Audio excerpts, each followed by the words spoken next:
good is this? I'm pretty pleased, yeah. Yeah, so is anyone here worried about climate change? Yeah. Look, I'm not. I'll tell you why, okay? Because I work in tech. I've worked for some of the biggest tech companies in the world, okay? And I have absolute faith that artificial intelligence is going to kill us all long before climate change can even start, all right? Because robots are very efficient, okay? And when I look into that cold, murderous gaze of the robot that finally ends my pitiful human existence, I'm going to be so annoyed. I'm going to be so annoyed I wasted all that time recycling. I could have just been living it up this whole time with a real straw instead of those shitty little paper straws. Yeah, so I do work in tech. We have a bit of a diversity problem in tech, right? It's actually not uncommon for the amount of women in a company to be less than the amount of men called Dave. I like to call that Dave-versity.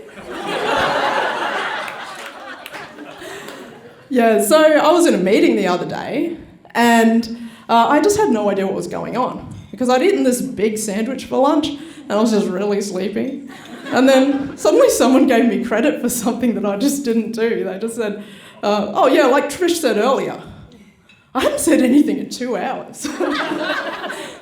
Well, all right. And then when the meeting wrapped up, someone said, oh, thanks Trish for arranging this. Did I? I don't think I did. Is this what it feels like to be a man? Just getting credit for things that you just didn't do?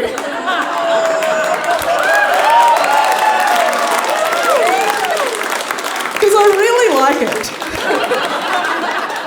It's kind of like the time when your imposter syndrome is just really proud of itself. Kind of like, wow, I'm the best imposter ever. I'm nailing this. Has anyone ever heard of value bluffing? Well, let me tell you something. So value bluffing is when you're in a meeting and you just have no value to add to the meeting. And you're thinking, I probably shouldn't even be here. You're kind of going, uh-oh. So you say something to make it seem like you're not completely useless. Something like, it's really all about finding that balance. Or, have we considered the alternatives?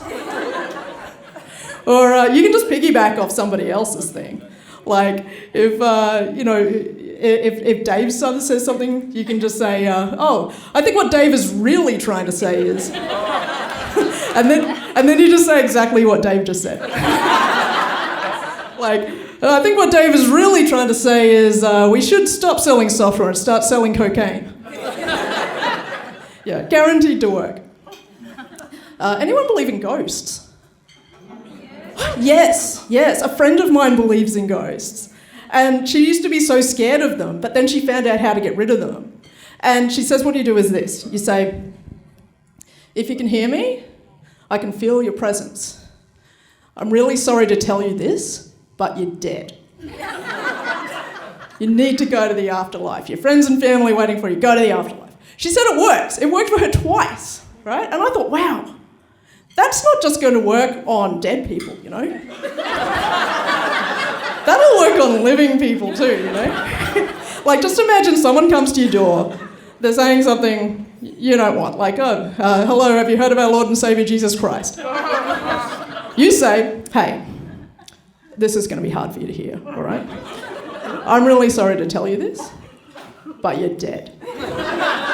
You need to go to the afterlife. All right, the best thing is, even if they don't believe you, they're out of there because you're crazy. But if they do believe you, imagine if they do believe you, and then they start trying to go to the afterlife. Like they're just walking towards bright lights. They're finishing projects just in case it's their unfinished business. Like, oh geez, I just finished the bathroom renovation and I still haven't been raptured. So it wasn't that. God.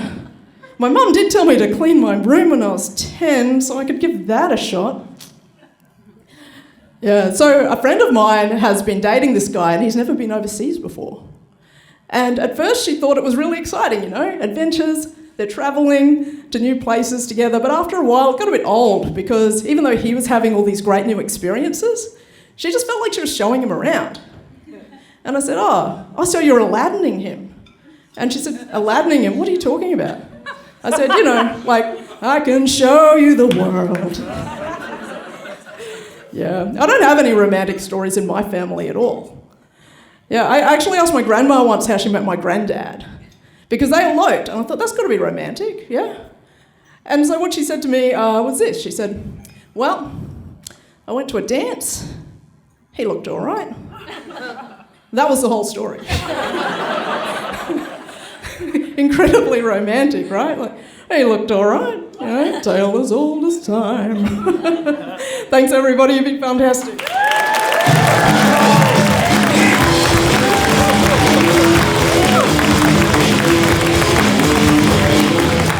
Keep it going for Trish, ladies and gentlemen.